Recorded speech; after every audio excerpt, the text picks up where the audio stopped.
All right, so Michael, you gave me some homework to do this from this past month that we haven't recorded, and sadly, I had a whole month to do it, and I did not meet the quota, and I did not do my homework.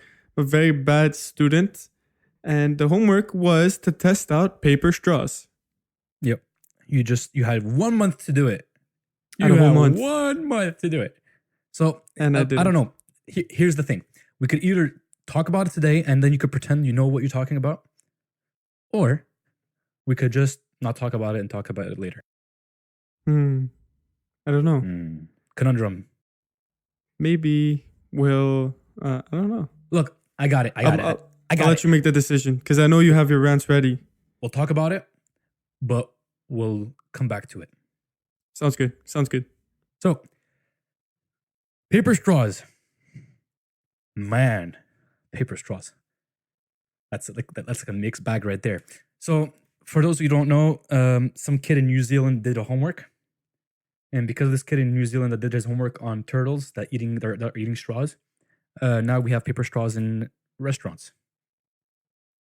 And this is stupidity because we have all of society listening to a kid that probably got a picture off of an internet that wasn't even true. Yep. Well, it probably was true, but I mean. Well, that's exactly what it is. He saw a picture on the internet. He Googled pollution and turtles or whatever. And then he found a picture of a turtle. Or like he read a BuzzFeed article and he's like, oh, the turtles are dying. No, the turtles are dying. And wasn't it like a 12-year-old kid too or something like that? Yeah, like elementary school kid. That's crazy. You have all of society bending the rules for a 12-year-old elementary kid. But you know, like I don't mind if it actually functionally did anything. The problem is that paper straws are actually not less polluting. They just help the turtles, but they actually create more pollution, which is kind of against the whole deal.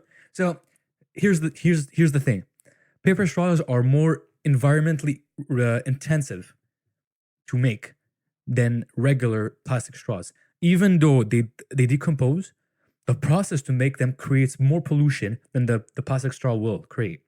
And on top of that, the plastic straw is superior, far more superior than the paper straw. Another thing is I don't know if you heard about it, but this hashtag Team Trees thing going around where they're trying to plant 20 million trees. Yep. There's like a bunch of YouTubers getting together. Paper is made out of trees. So the more paper straws you use, the more trees you're going to have to cut down. Yeah, which goes contrary to their, we need to save the environment by planting trees. Yeah, it undermines the whole point. The same people who use paper straws want to save the environment by planting trees. Yep. How does that work? And you like to just extrapolate on the stupidity of the matter. Since the paper straws have a half-life of 5 minutes, and after that they start falling apart until they reach complete saturation of liquid, and then they're unusable. You'll have to use maybe 2 or 3 or 4 more. So instead of grabbing a single straw, which is already more polluting than a plastic straw, to protect some turtle somewhere, you'll have to use 5.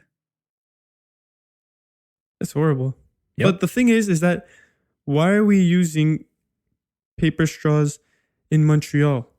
Wasn't it like a sea turtle that he saw that had the plastic straw in his throat?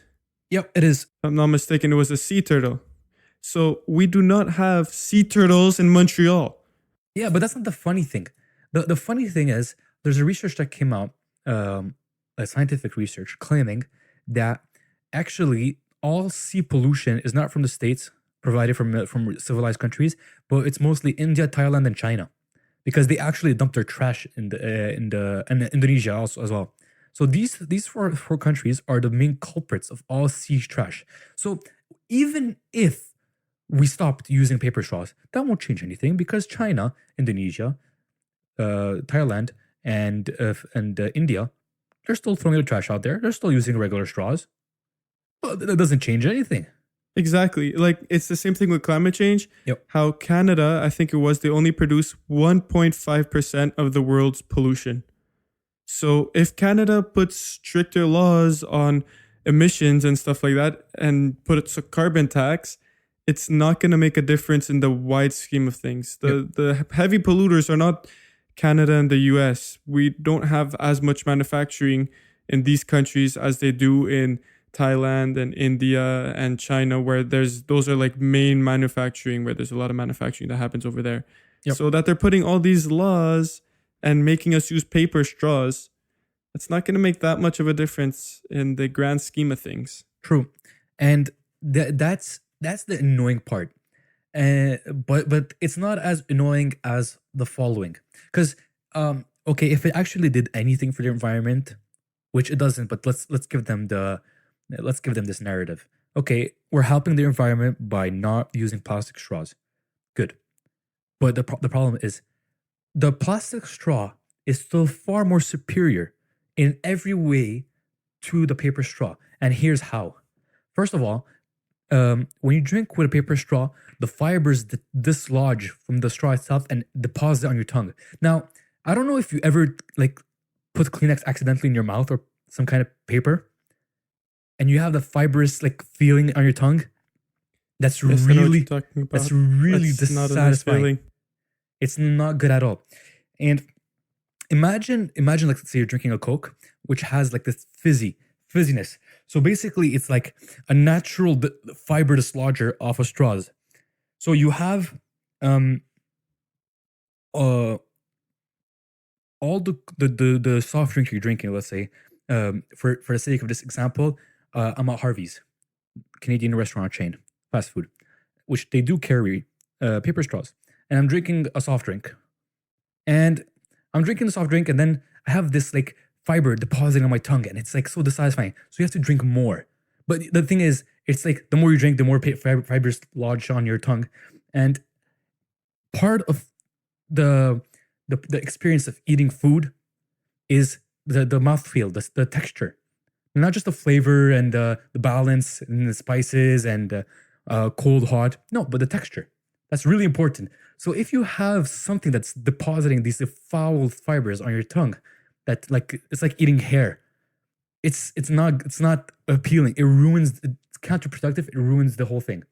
And it makes you not want to drink the drink at all. Yeah, Makes like you just want to get rid of the whole thing. I found myself not using the straw anymore. I just take off the lid and drink it like a regular cup, because like what is that for? Also, another thing, paper straw for some reason increases the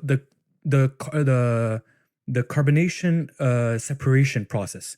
So when you drink, it's like you're drinking foam, not like the liquid, and then the satisfying CO2 bubbles deposit on your tongue, and then giving that seltzer water feeling. You know? Yes, it's like you get the foam first and then you get the liquid.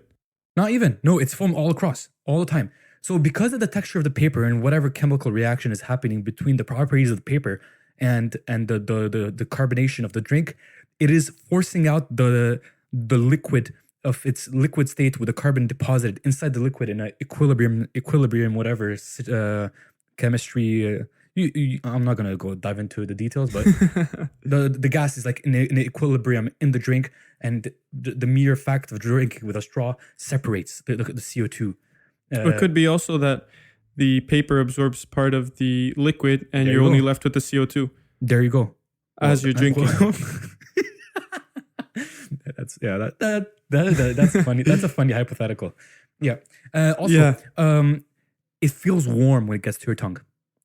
I like my drinks cold. When I drink a Coca-Cola, or I don't like it warm. Yeah, for sure. I mean, that's why they have ice. It lose. No, exactly. But like there is ice in my cup. I'm drinking Yeah, it. no, but it that's why loses people that- put ice in their drinks, is because they like to have them cold. Yeah. And now, so you're losing. I'm losing the satisfying taste of cold, sweet, caramelly, rich in whatever chemicals and Sugar and acids and and whatever. CO2. Yeah, CO2. It loses like its natural coldness to it. I don't know if it's because of the CO2 being separated, but like, man, it sucks. It could be because usually the emission of gas causes increase in heat. So, because temperature and pressure are related. So, could maybe. be that the increase in pressure causes increase in heat. So, Maybe I forgot my chemistry. all and these physics, problems so- are caused by paper straws. Also, the homework that you gave me that I didn't do was to buy a drink from either Subway or Harvey's. leave the straw in the drink for an hour so that it decomposes inside of the drink. Go to McDonald's, buy a milkshake, and then put the decomposed straw inside of the milkshake. Well, you don't have to use the That decomposed straw. You could sounds use a new one. horrible. Yeah, you could use a new one. Like you don't have to use the decomposed one. So like an ideal situation, like let's say when you go to Wendy's, you don't use a straw to eat a Frosty, but you can. See? It's a little thick for a straw. It's a little thick, but it's doable. It's doable. It's a bit thicker because like the Frosties are a bit thicker than milkshakes. I think but it is doable with a straw. I tried it before. Yeah, you could. You could do it. It's not if ideal. You have a plastic straw. Yeah, a plastic straw. It's doable. But when it comes to paper straws, as soon as it get wet, it's like it crumples on itself. It like flattens and mushes together. So no way you're gonna get any suction off of this. No way. Plus you have the fibery taste in your mouth. So that ruins that all even more experience. But so, like ice cream and fibers don't go well together. True. So it's just a bad mix. Paper straws, get rid of them. Dwayne likes paper fiber ice cream though. It's a California thing, you know. Really? You know, Dwayne was actually made a petition to get paper straws mainstream. Yeah, in North America. He'd get paper everything. Paper water bottles. He'd even have a paper car. Oi. Yeah, this guy's next level paper, man. Man, Dwayne, we hate you. Like, I've been bottling hate for a month now. Dwayne is the epitome of all things bad. You know that sums up Dwayne. You know the wildfires happening in California? It's Dwayne.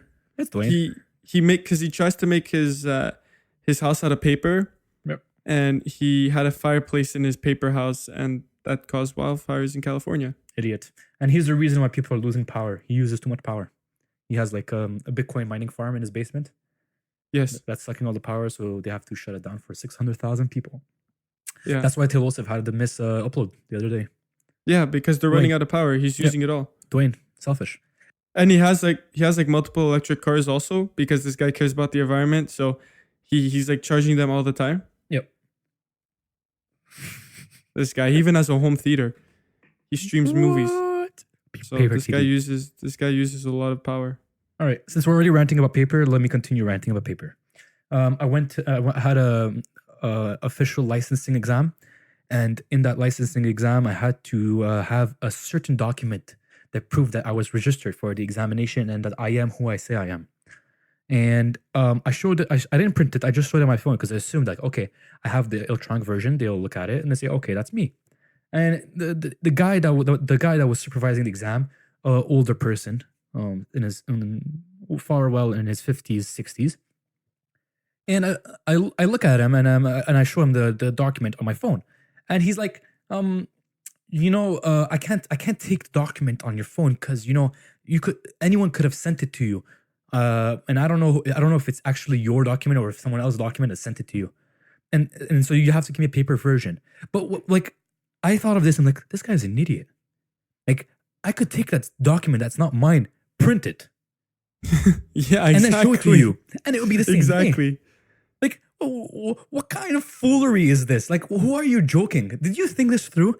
And so I'm thinking right there, and like, this is the kind of people that use Yellow Pages documents, you know?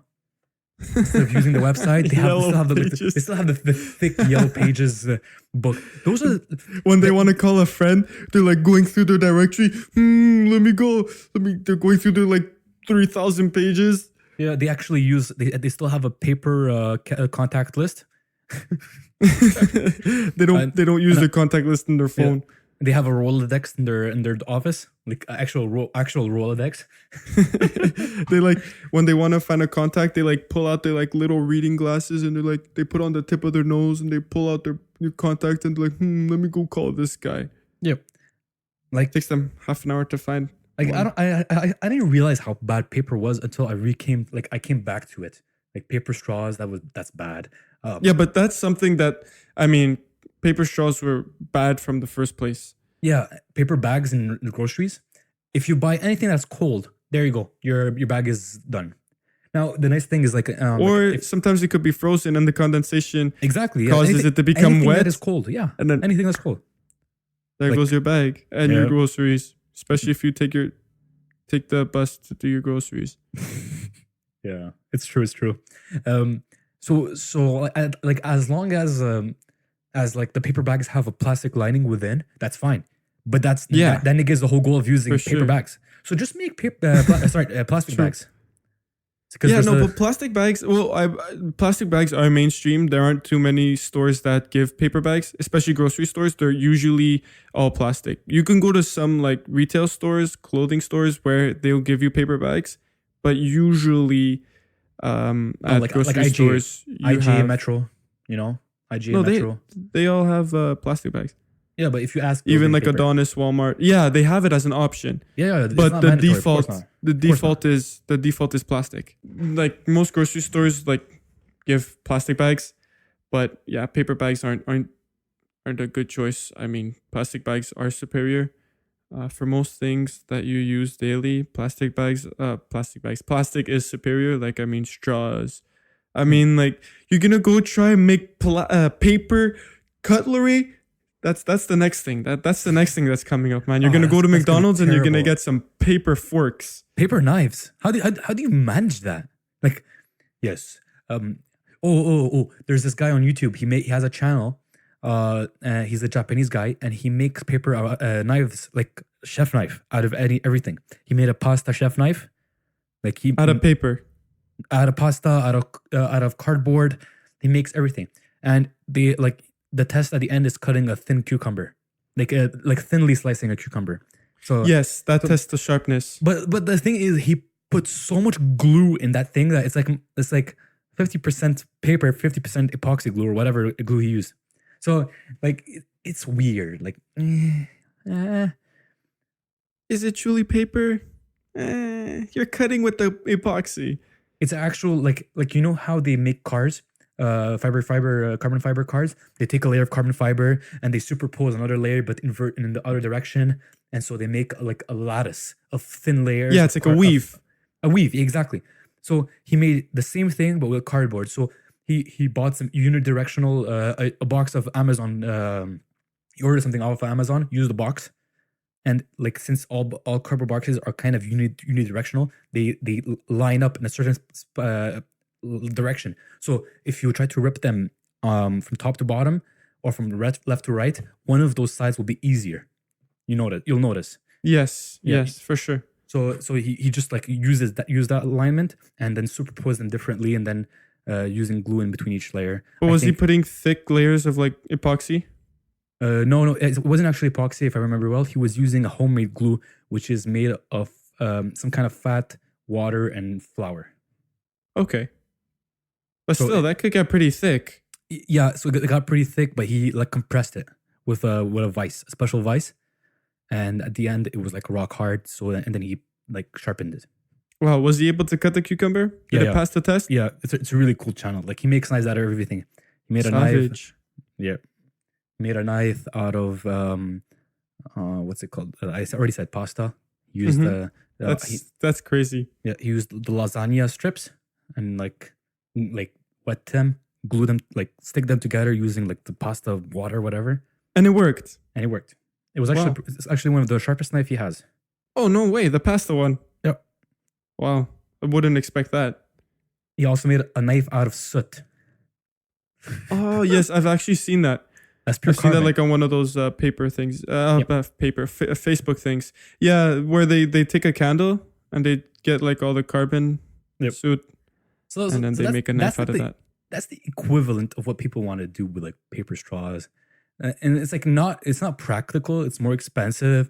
Like, I don't mind if let's say like you go to McDonald's and they give you bamboo straws. Yeah, bamboo is one thing Bamboo straw is fine. Like, because it's solid. it does have the fiberiness to it, like on the physical straw, but it doesn't shed in your mouth. Or a straw made of utensils made of bamboo. That's doable. Bamboo is Like- renewable, relatively and- speaking. And if you make it out of bamboo, you can eat it after. Yeah, Wait, but what? it's gonna be hard. Yeah. Or you Gonna just be like like teach the eating whole a straw. nation. Yeah, you teach the whole nation to eat out of chopsticks. That's it. It's a problem solved. You can do that too. Mhm. That's what they're doing in China, but they still have problems. So Yeah, so basically the whole paper thing is like just a band-aid fix. They just put a band-aid on an issue and like deem it, oh, it's like good enough, good enough. We solved it. Now all the hipsters are happy and like the turtles are rejoicing. But I don't even know if it's a band-aid. I think you're even making it worse. Well, that's the thing. Will the band-aid hold? It's like taking a piece of skin that's fine, cutting it, and then putting a band-aid on top. So you're creating a problem and then fixing it. Yeah, it's true. Generally So- speaking, the solution must be far superior to the prior solution. So I don't think it's thought out properly. I think you could make actually, when I'm thinking about it, why don't they make straws out of pasta? You could. I Like, think legit. I've actually seen. Dry pasta. Like you don't have to use like fancy pasta with GMO. No, just like corn, wheat, whatever, blend that makes it hard enough so it doesn't But what degrade. about gluten-free meal people like me? They use corn. Yeah, you could use corn pasta. That's true. Corn pasta, That whatever. would be smart. But you would still have the problem. Gluten-free straws. That's the title of the podcast. Gluten-free Of the straws. podcast, gluten-free straws. But you would still have the problem of it disintegrating. I mean, the bottom after being But in the far liquid for a slower. long time. Yes, Far slower. it'll be a lot Well- slower than paper, but Yeah, well, it still I guess will they could figure after it a out. certain point of time. They could figure it out. Like they could use rice. They could use wood fibers. But like I don't know. Like we have engineers like to get people on the moon. You can't figure out. Like they invented dry ice cream for astronauts. And then you have really? the same people. Well, not the same people, but then we have paper straws. Yeah, paper straws. Like it's like someone like, what is the cheapest solution that we could find that is actually so cheap that we don't have to put any R&D and thinking into it. Like I like the idea of the titanium straw. The problem is you have to have it with you, and it's not like bendy. You know. Oh, that's Yeah. also a problem with the regular paper straws. They're not bendy. No, they don't. They don't bend. But you can buy, like if you buy titanium straws or metal straws, you could buy them pre-bent. Yeah, and also it's really So, inconvenient there's because that. like when you need a straw, you need a straw, and you don't always need a straw. Like let's say you're at home, and you find yourself in need of a straw for some reason, whatever reason it is. Say that let's say you have guests over and you made a smoothie, and you only have because usually those titanium straws or stainless steel straws, they come in packs of what, 4, 3. Oh, I have no idea. I've never bought them. Yeah, like I saw a few in like Walmart and like up in Winners and stuff like that, places like that. So they come in packs. So how many did you need to buy? And let's say they're all dirty because you used them prior. And do you have to carry it with you? Do you have to make it a part of your EDC? Like wherever you go, you must have the titanium straw with you. Well, I mean, I guess it won't take too much space in a bag. Yeah, see that's the thing. But okay, what if? But like, then you it'll put it get in your- dirty in your bag. Like, Yeah. I mean, you have to remember you're putting this thing in your mouth. You don't want to just throw it in where you put everything else. Well, let's just continue extrapolating on this idea. Like, do you have to? Are they gonna start making wallets with like straw attachments, like where you could plug it Straw in, attachments. or like But how would you fit that in your iPhone pocket? case? Like, no, exactly. So you make it foldable. I don't know. You figured it out. We have engineers. Or a straw that has what's it called? A iPhone case straw. Like You put your phone in the drink and you're Yeah. like, I don't know, like they'll figure it out. I actually saw a metal straw but that bends, so it's really genius. It's 3 pieces of metal that detach and they go inside of each other like Legos, but on the inside of the tube, the tube of the straws, there's like a rubber tube. So you have the metal on the outside, but then you have the rubber on the inside. that's cool. That's cool. Yeah. So if it forms like sort of like armor, like that, Yeah. it bends on the inside, but there's a rubber straw to keep it sealed.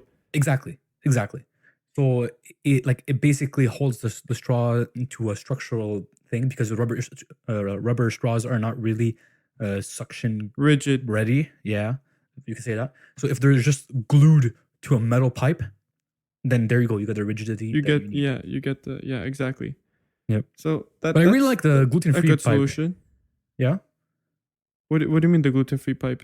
the straw. I really like the idea. Like a disposable. Oh yeah, no, actually past the straws, I like the idea of that.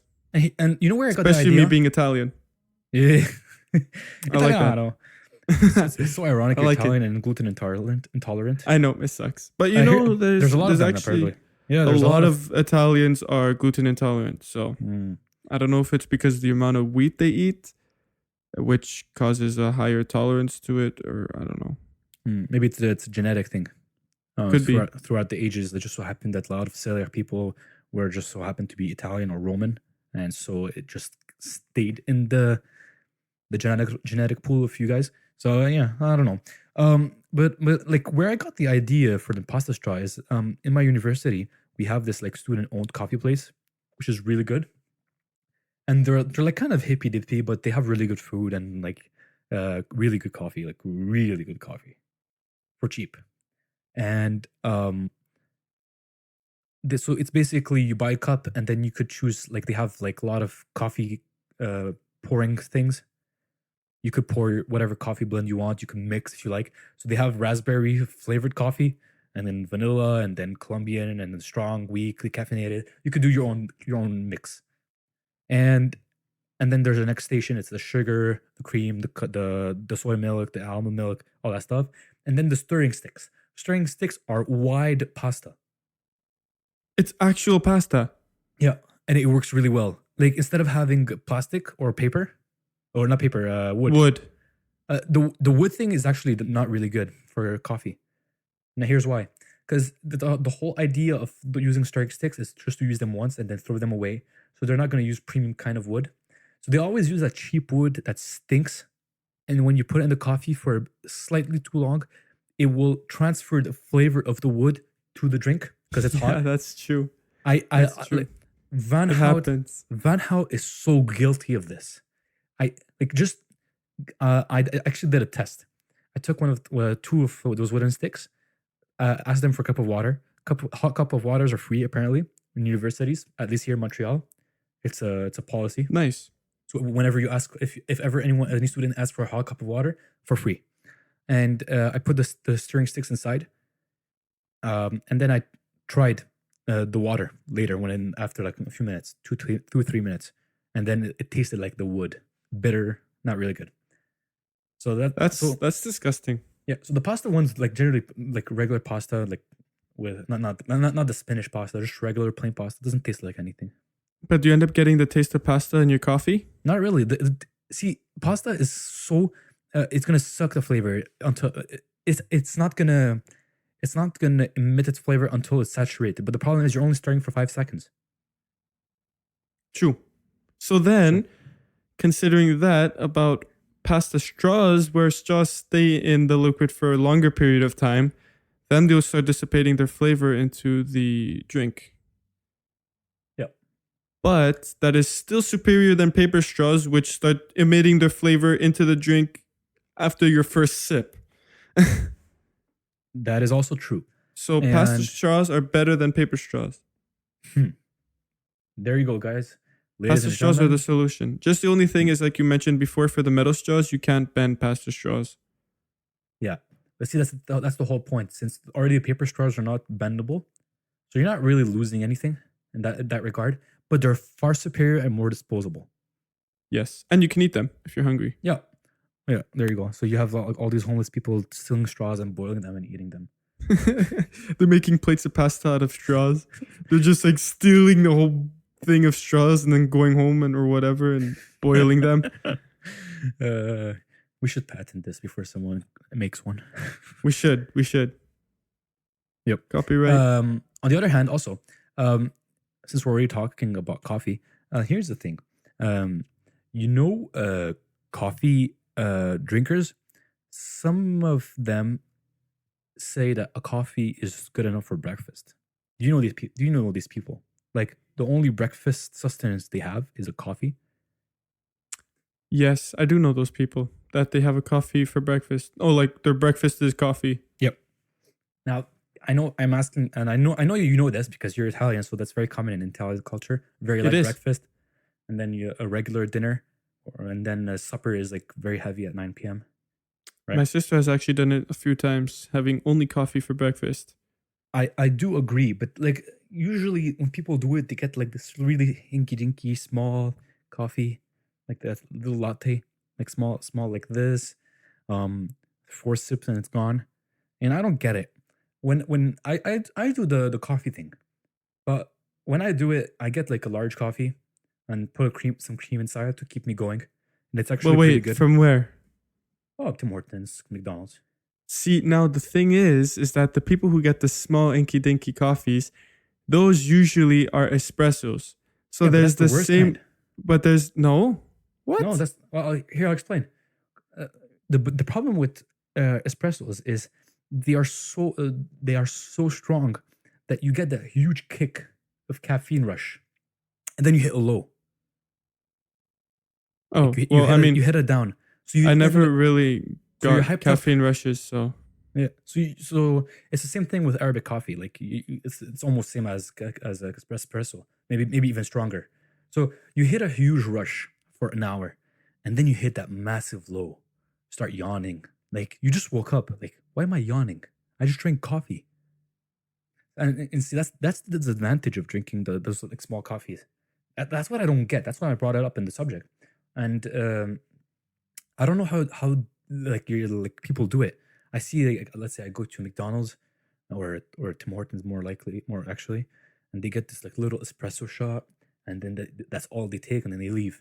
And I know many people that do that. Like, oh, did you have breakfast? Like, yeah, I had a coffee. Like, what? Yeah, I had a small latte. Okay, and well, a latte is different from an espresso. yeah, but like latte, not latte. Like Italian Okay. latte, Yeah. small latte, espresso machine latte. Yeah, where you just add a little bit of milk. Yeah, the froth milk with the DeLonghi machine. Yes, I know what you're talking about. Fancy coffee machines. Yes, us Italians, we're very fond of that. So like I get the concept of like drinking coffee for breakfast. You get a big coffee, and then you add a lot of cream so the fat sustains you. Your body will use the fat as a main source of energy, and then you don't eat anything else. That is completely sound. It's almost ketogenic, if we could say. You know, you're forcing your body to digest fats, which basically gives you a constant source of energy instead of spiking. And oh, also the key is not putting sugar. As soon as you put the sugar, it kind of ruins the whole thing. Yeah, no, sugars is just bad in general. Yeah, all kinds. All right, bro. I think that's all for our intro. You want to get started with the real stuff? Yes, let's start the All show. right. Let's Welcome get the to show the on the again- road. Let's get the show on the road. Welcome to the Again and Again podcast. I'm Michael Young here with my co-host Daniel. This is episode 13. All right. So lots has happened in the past month. New iPhones. We talked about them shortly, briefly the other time. We So, gave you our know, thoughts, impressions. I just have a little thing to say. I just realized we're recording episode 13 on October 31st. And it's Halloween today. Ooh. Dun, dun, dun. It's not Friday though. No, it's not Friday. Good thing it's not Friday. If not, we would have moved it to the next day. When I thought of this the other day, we passed the 10 episode milestone without celebrating it. That's horrible. That is sad. That is sad. But like, look, let's think of it. Not many people make it to 10. No, not at all. Like we're still improving. You know. Hopefully, this episode will sound even better than the last one. I know my gain settings were a bit high last time, higher than I wanted. Hopefully, this time it's going to be way better. But yeah, like, give yourself a pat on the back. Man, we made it 13. 13. Yeah. We've That's adapted. solid. We've adapted. We changed our style a bit here and there, but we're still doing it. Yeah, even through change with school and everything, we're still here for you guys. Yeah. All right. First topic. Do you have one of preference? There's many you could choose. I guess we could start with the least interesting one, the Pixel 4. Oh, Oh. this is so sad. Such a disappointment. Like, what a joke. First of all, let me just preface this, like, up to speed. We knew what the Pixel 4 was going to be since last March. They put an ad on Times Square of what the back of the phone was going to look like. Like they just publicized it to basically the world before the phone was released. Half a year before. Like, oh, bro, what? Why? What are you doing? What, like, Who you hyping? oh my goodness. Like, at least if you announce the phone a year early, like what Microsoft did, in the fact that with the Surface Duo or the Surface Neo, how they announced it a year before they're going to release it. They're saying it's going to be ready for the holiday season 2020. Yeah, but Like, I don't at really least agree with that either. that. But still, it's still But better. it's better than like just randomly publicizing your phone on Times Square out of the blue, like completely with no context. Just like, yeah, this is the back of our phone. Wait till you'll see what the cameras can do. Oh, and while we talk about cameras, let me just say that the cameras are nothing special. Actually, as a matter of fact, they look exactly the same as the Pixel 3. Also, the best feature of the Pixel 4 is that it has a worse battery than the Pixel 3. So you're paying $200 to $300 more, and you're getting 2 to 3 hours less of battery life. That is horrible. Like, That is I think such a the good feature. Pixel 4. The feature is it's like you gotta it's actually a feature. Like you gotta think of it. Look, the feature is helping you to live a healthy and balanced life by not spending too much time on your devices. True. That is a feature Because your phone dies early. Yeah. So like 2 hours, 2, 3, 4 hours if you're sparing of screen time, and then the battery dies. And so you're faced with a decision. I could either spend time out of my day, my precious time, looking for a charger or somewhere to plug it, or I could live my life. That's what Google is doing now. They're selling you a lifestyle. That's exactly what they're doing. They're fooling everybody. Everybody thinks it's bad that they have a small battery. It's actually a good thing. They're promoting abstinence. It's the from greatest your phone feature because now it's like an addiction. Yes, exactly. We put a 2,800 milliamp hour battery in our 5.9 inch phone, which is even and it's sadder? 90 hertz too. That drains your battery. That drinks. Props for them pushing or pulling out pulling through with the 90 hertz display. Yeah, that's the nice. one good feature on the phone. That is the one redeeming feature on the phone. Yeah. Besides that, they went backwards. They have like these stupid hand gestures. So like whenever your phone is placed on a surface, you could like use hand gestures that are really like vague and like wishful. Or even when, like, let's say you're going to reach for your phone. Also, they switched to face unlock. They got rid of the fingerprint sensors completely. There's no under-screen fingerprint sensor. There's no capacitive fingerprint sensor. There's no fingerprint sensor at all whatsoever on the phone. They went solely with Face ID or face unlock. And the way it works with all this radar stuff and everything is that as you reach for your phone, the radars pick up that your hand is going to pick up the phone, and it starts firing up the IR blaster and all the face unlock things. And then when you look at it, it's already unlocked, so that it's faster and that you get your phone unlocked faster, you get in faster. But I mean, it works if you have your eyes open closed. The whole top bezel that they have. Like, wow, my phone is gonna unlock 0.3 of a second faster. Congrats. And the whole point of using face identifications to secure our phones is for them to be more secure. Like it works with your eyes closed. Exactly. So the main benefit of Apple switching to the face unlock, which is in fact slower than the finger. Like I'm gonna be honest, it's slower. But the main disadvantage was the slowness. The main advantage was more secure. It's actually 10 times more secure. Unless if you have a twin brother or someone that looks really much like you. But that's rare that you find people like that.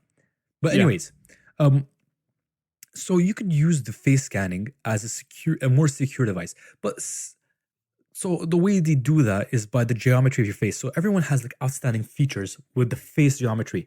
So you have your under your eyes to the right and left side of your eyes. You have this protruding bone. Yeah, the cheekbone. No. Under your eyes, right there. See?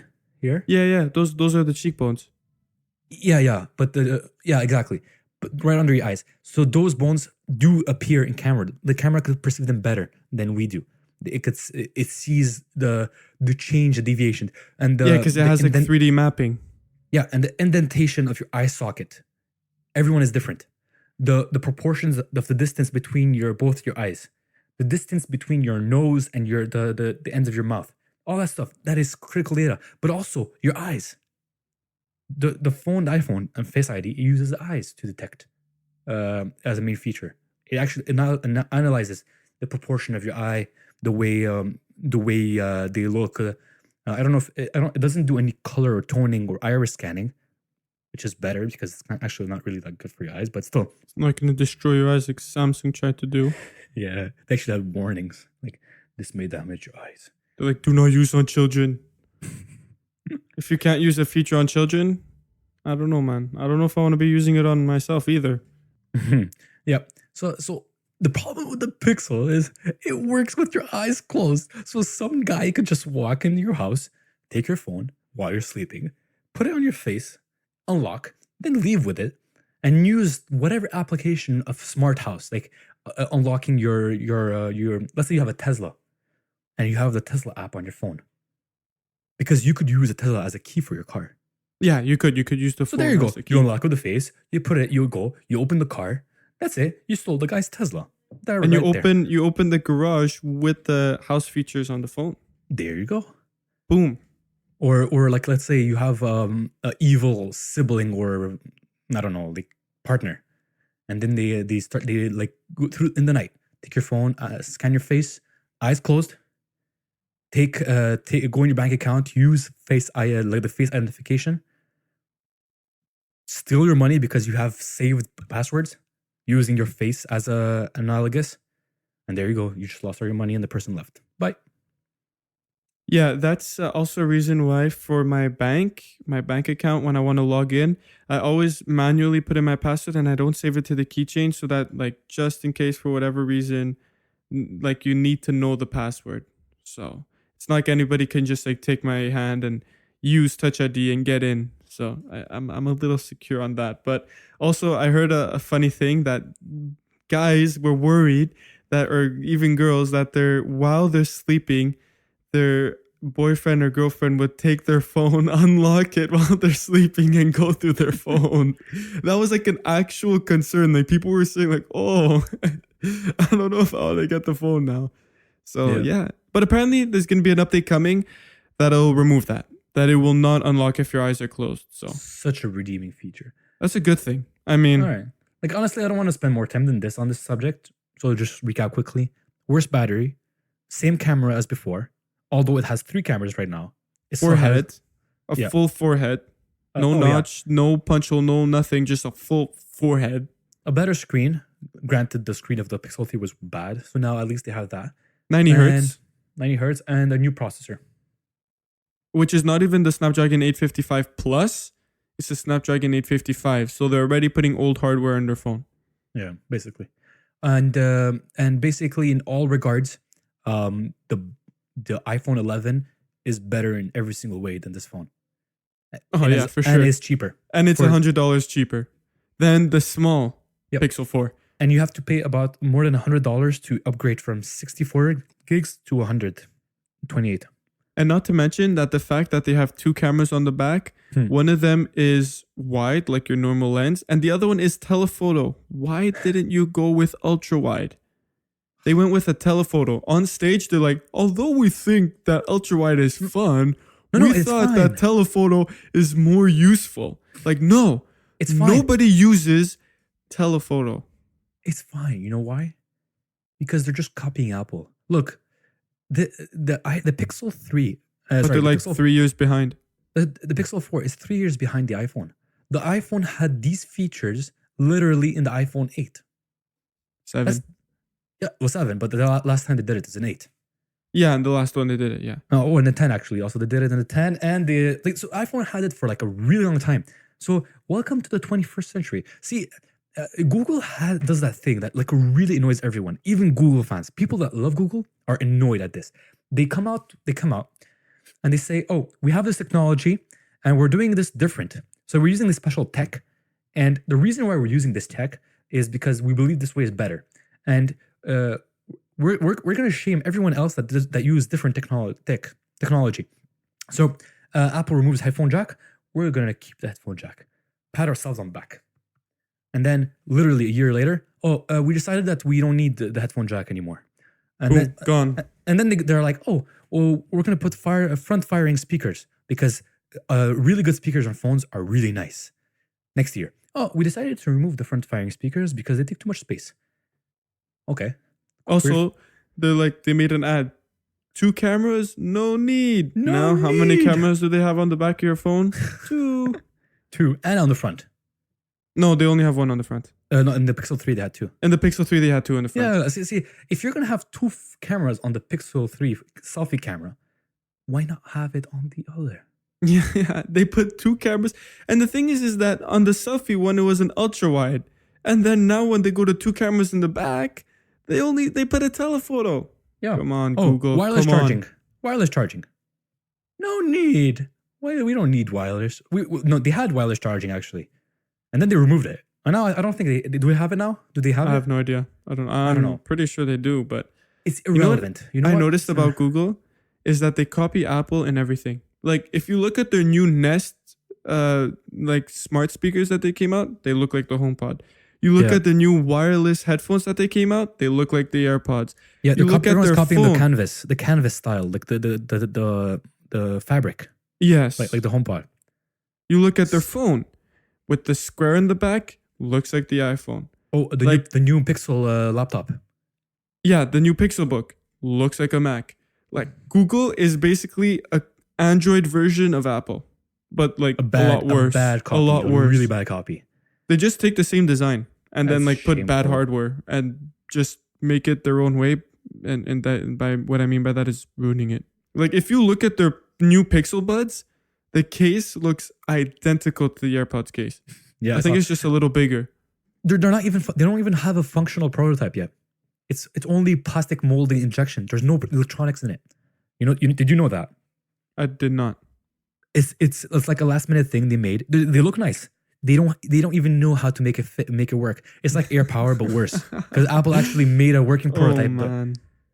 But it's like, okay, we're gonna take a few pieces of plastic. It's gonna look like this, but how we're gonna make it work? Google. We'll figure it out one day. One day. Google. Anybody could do that. I could do that at home with a 3D printer. Dude, like if Google actually stopped canceling everything, they literally cancel everything they make. Like, this thing's not working. Cancel it. Didn't they just cancel the tablet? What was it called? The Pixel Slate. Yes, they canceled that. It's crazy. No, they came out. It lasted a year. They cancel everything, dude. They're like, okay, let's take. Why am I doing a Donald Trump voice? I don't know. Does Donald Trump work for Google or something? No. Let me change my voice. Google is like, oh, let's take these spitballs and throw on the wall and see what sticks. And whatever sticks works. Well, nothing sticks. And they remove everything before. They don't even put enough spit for it to stick. You know what I mean? Yeah. They don't even put. I think they don't even put the effort. They don't even try. You know what Google does? Oh, let's just shoot. And if it doesn't work, it doesn't work. But they don't even put effort into it. They don't. It's almost as if they don't want it to work. They take one of the hands of the engineers and tie it in the back. So like when you start working at Google, they ask you, oh, what is your dominant hand? I am right-handed dominant. Okay, give me your hand, tie a rope, and tie it behind his back on his belt. And there you go. You're only allowed to use your non-dominant hand. That's what Google does. That's basically what they're doing. Yeah, that's what they do. They give very low resources and they're like, oh, it failed. I don't know why. Cancel it. And then the thing is that it's not like you say they don't have the resources. They're one of the biggest companies in the world. Now they bought Fitbit. They're going to ruin it. They bought Fitbit? Yeah, they're going to ruin it. They're going to cancel it. Fitbit is ruined. Everything that Google buys, they ruin it. They ruin Motorola. Nest. They ruin I guess HTC. Nest is still surviving, but... Yeah, well, the nice thing about Nest is it's its own thing, its own identity. The watch, the Fitbit thing, not really. They're gonna put Android on it and ruin it. Wow, I can't believe they bought Fitbit. I'm actually Yeah. depressed now. I'm joking. I'm joking. Well, it's the only competitor that's like worth it. Like, Yeah, no, it's the only like smart. Well, the Galaxy Watch is not bad. Like yeah, but it doesn't have any market share. yeah, true, but it's still not bad. Like compared to the Apple Watch, the Apple Watch is better. But the Galaxy thing, if you have an Android phone, the Galaxy Watch is the way to go. Yeah, so like If you remember a have few years Android, ago, like Apple came out with the Apple Watch, everyone's like, "Oh, it's a cool novelty, but it's not useful." Well, Apple stick to it. They kept innovating, making changes. And the people that said like the Apple Watch not for me, this year they said, "Man, the Apple Watch is nice." Like every year, exactly. And new like haters. usually, when Apple comes out with something, they studied it and they stick to it. It's not like, oh, let's just come out with something and see if it works. Like, no, they actually study it. And if it doesn't work the first year, they stick to it.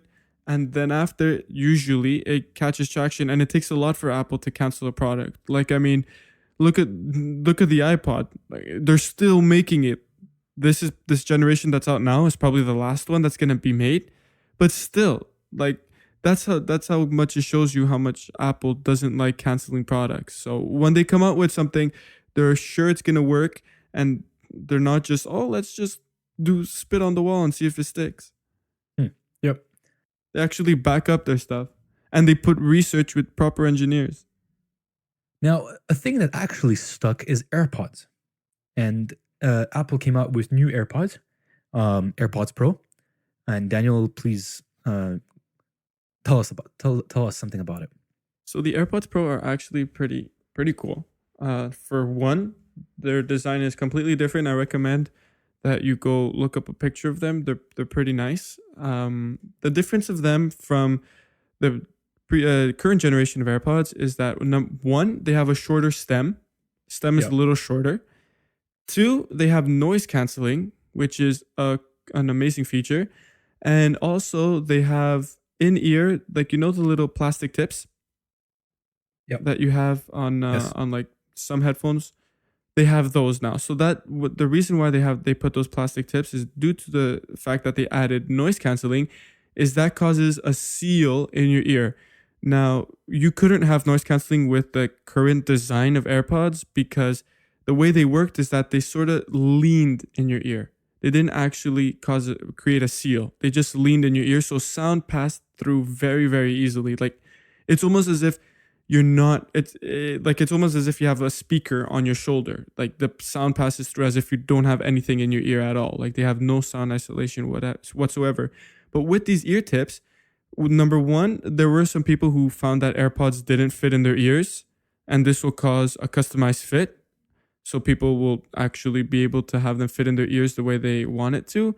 And number two, it causes sound isolation. So it creates the effect of an over ear headphone, or on ear headphone, where it cancels out all the sound around you, and it causes isolation where you only hear your music. And this is what the ear tips do. And so they added noise canceling and shortened the stems, basically. Yep. From what I hear, they're not actually substantially better than the AirPods in terms of volume. But what they lack, they actually are way better in the sense of clarity. So, say you're listening to a certain song, um, in one ear you have the AirPods Pro, and one ear you have the other regular AirPods.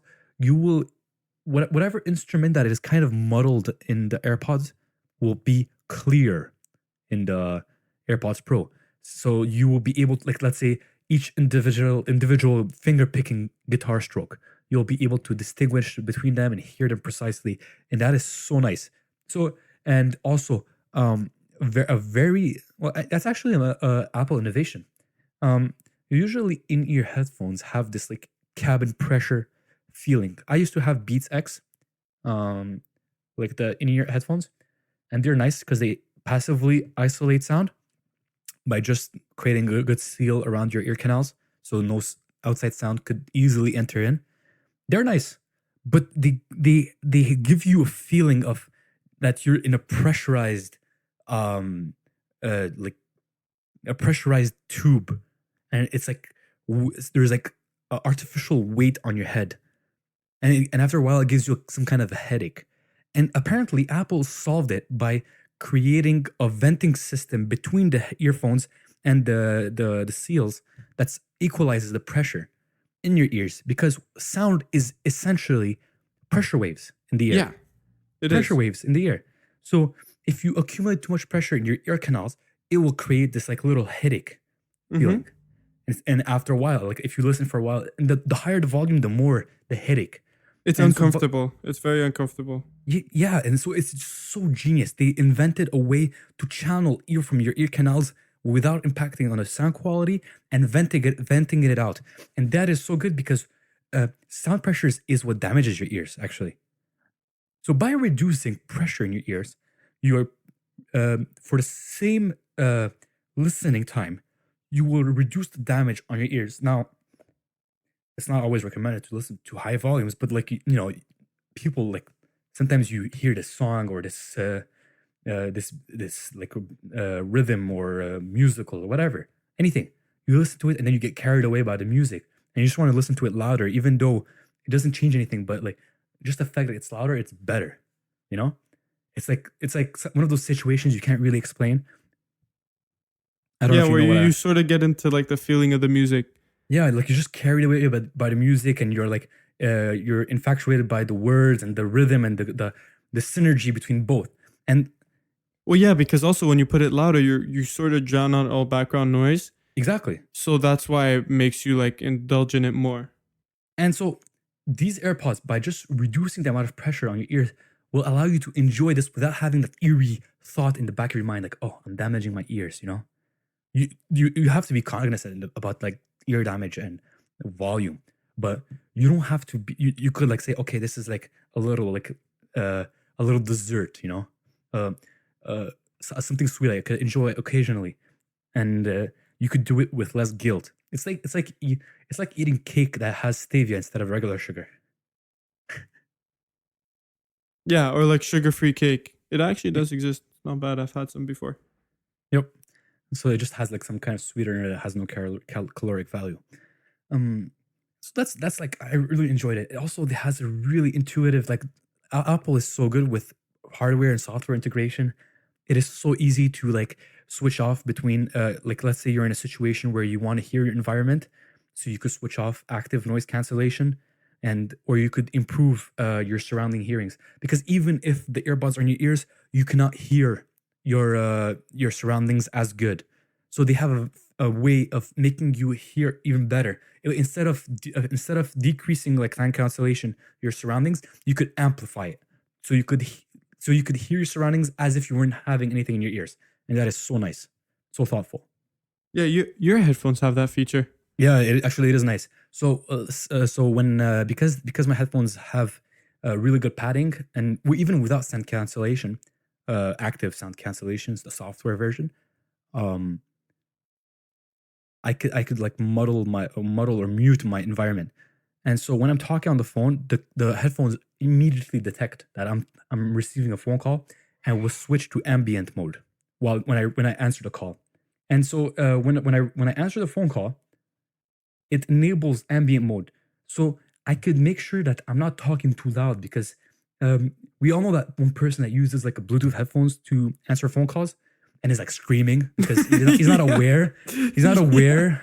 Of how loud he's talking. Yeah, he's like Yeah. yes, I called you last week. Like everyone's looking at him in the coffee shop, like, Like, dude, yeah. chill, dude. This guy's just Chill. like screaming. Because he doesn't realize that how loud he's talking. And not only if he's a boomer, they talk as if they're trying to scream to the other person, that they're gonna hear them like physically, not through the phone. So and that is only amplified if they're Mediterranean.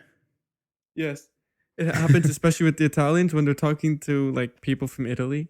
They're And just like like talking really loud. It's like, what are you trying to call over to them from Canada to Italy? like he could hear you through the phone. You don't have to scream from him to hear you from where you are to where he is. exactly. Greeks do that. Lebanese people do that. Syrian people do that. I like It's funny. Portuguese It's people. funny. All Mediterranean culture does that. They're not aware of their surroundings. So And then you're just like, it's why are you hilarious. talking so loud on the phone? You don't need to talk loud. Yeah, it's like it kills me every time. My dad puts it on speaker and then he screams and like Dad, he could hear you fine. I Yeah. I think the person listening to you actually lowered the volume because you're too loud. Yeah, exactly. They lowered the volume. Yeah, Yeah. exactly. But it's a boomer thing. Hmm. Have you been catching up with the boomer memes? No, man. No. It's sort of a thing now. Boomer jokes. I've been enjoying Jeffrey Epstein memes. It starts as a random statement like in 1800s whalers shot a harpoon in some kind of whale, and then 12 years ago uh, whalers in Alaska caught the whale, and then they killed it, and that is only 12 years before Jeffrey Epstein didn't kill himself. What? So it So has just like nothing to do. exactly. So it just starts as a random factual statement, and then somehow it switches to a Jeffrey Epstein joke. It's so hilarious. Or like That's funny. uh, 10 facts that you should know about the government, and then it states like 9 facts that are actually true. Like taxation, gun control, and the last one is Jeffrey Epstein didn't kill himself. Just out of nowhere. Yeah, just That's out of nowhere. funny. Like they're That's making like funny. they're hilarious compilations. So Yeah, I've been enjoying these lately. Send me some of those boomer memes. I will. I will. So yeah, so the AirPods Pro are a good product. They're a little pricey, $330 Canadian. Less Now, less than the equivalent in that Sony made. yeah, it's true, but the Sony's are like $400. That's crazy. Who's gonna spend that type of money on like in-ear headphones? Yeah. That's like the same price as their WHs. Like, come on. Yep. Obviously, the WHs are superior, but now the thing is that Apple, through Beats, also released the Solo Pros, which I've heard from reviewers. They said that the Solo Pro and the AirPods Pro have similar noise canceling. That it's basically the same amount of noise canceling. Now, Hmm. Hmm. which would you take? I actually On-ear don't headphones know. in the Solos, or in-ear headphones in the AirPods, but they both have noise canceling and their sound quality is about the same. And their prices is the same also. The Beats are only I think $30 more.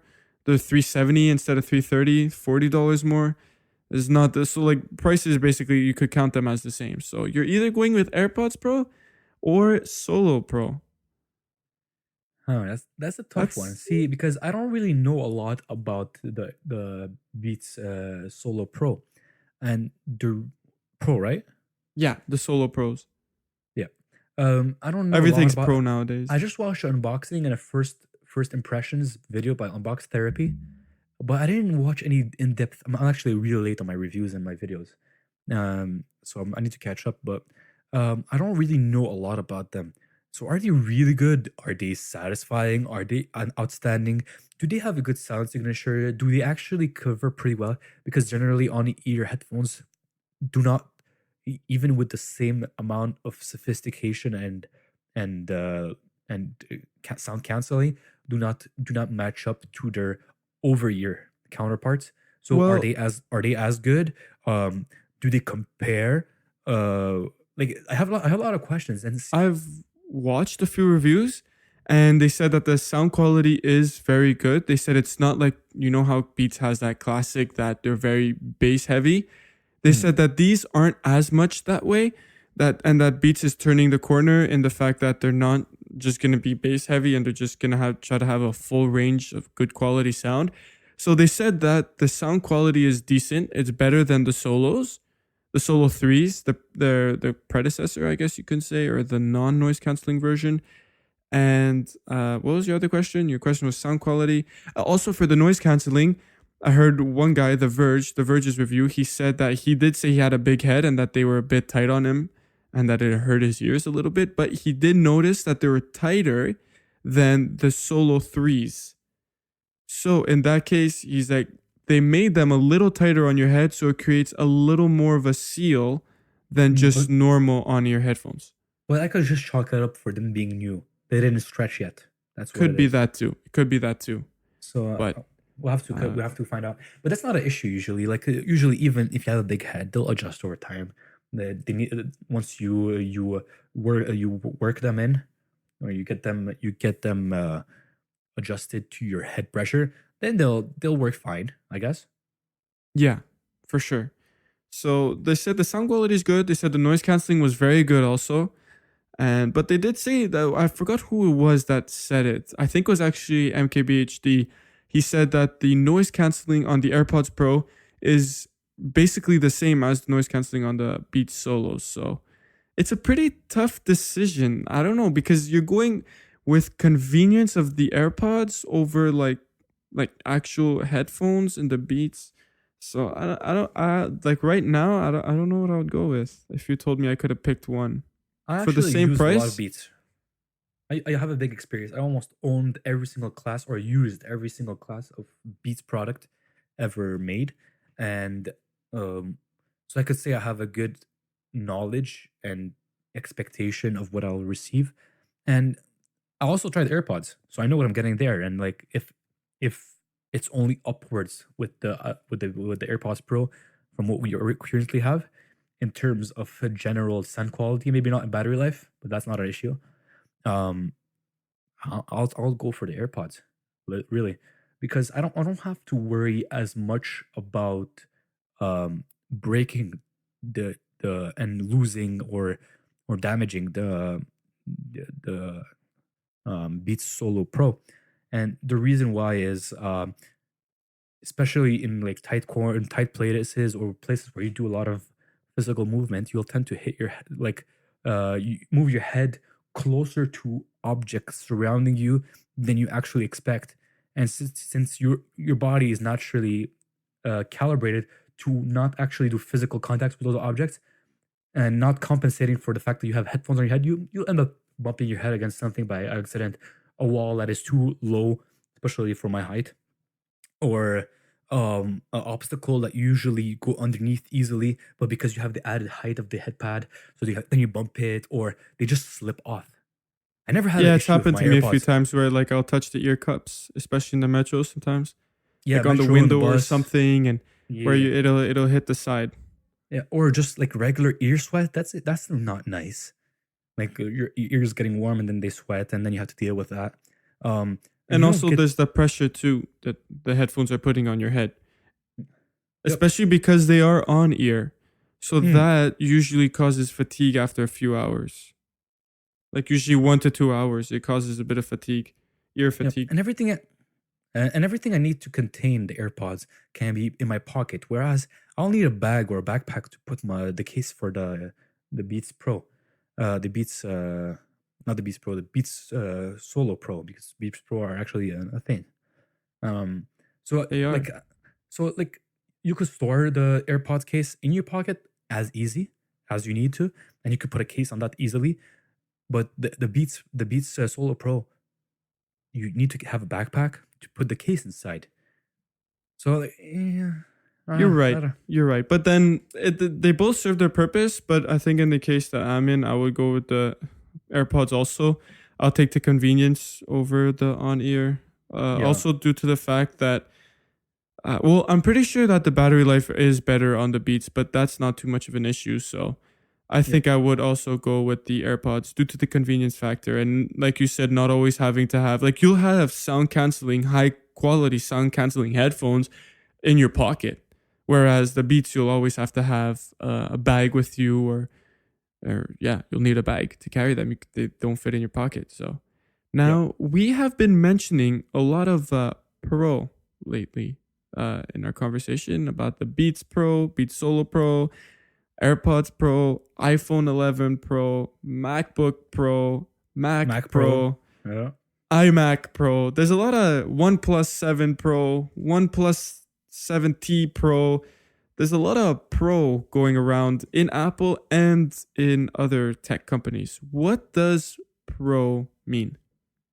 so traditionally speaking, people will tell you, oh, because there's a pro, that means this is dedicated to a pro audience. And to some extent, it could be true, but Apple never says this is for the pros, except for the Mac Pro, which is explicitly said, or the iMac Pro, which are actually pro devices for what they are. But like the AirPods Pro, the Beats Solo Pro, doesn't mean uh, doesn't imply that you are a professional. And that's my main gripe with people criticizing the pro moniker at the end of any Apple product or any other product.